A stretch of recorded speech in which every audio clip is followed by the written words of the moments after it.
আমরা তো নবীজির তুতু মোবারক হাতে নিতে পারি নাই, আমরা তো নিজের মুখে মালিশ করতে পারি নাই, আমরা তো নিজের বুকে মালিশ করতে পারি নাই। শুধুমাত্র ইয়া রাসূলুল্লাহ বলেছি, তাতেই আমি বেদাতি হয়ে গেছি।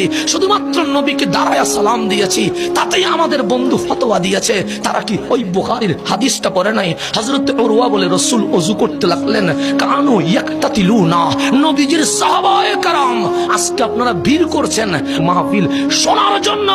আর মদিনার মানুষ মাহফিল শুনতে যায় নাই, মদিনার মানুষ নবীর কুলির পানি নিতে গিয়েছে। আপনি কোথায় যাবেন বন্ধু? সাহাবায়ে কেরাম ইয়াকতাতিলুনা, নবীর ওযুর পানি নেওয়ার জন্য প্রতিযোগিতা করছে। আমি কুলি করলে কে নেবে? কিন্তু রাসূল কুলি করছে।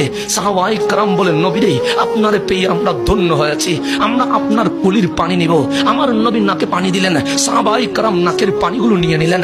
আমার নবী কদম মোবারক দ্রুত করলেন, সাহাবায়ে কেরাম নিয়ে নিলেন। হযরত উরওয়া বলছে, যারা সামনে ছিল ওরা নবীর ওযুর পানি মুখে বুকে পিঠে লাগাইলো, কিন্তু যারা দূরে ছিল ওরা তো পায় নাই। তো ওরা যারা পায় নাই ওদের কি হয়েছে? যে যারা পায় নাই ওরা সামনের দিকে এসে যারা পেয়েছে তাদের পিঠে মুখে বুকে চুমু দিয়া বলে, তুমি তো ধন্য হয়েছ, নবীর ওযুর পানি পেয়েছো।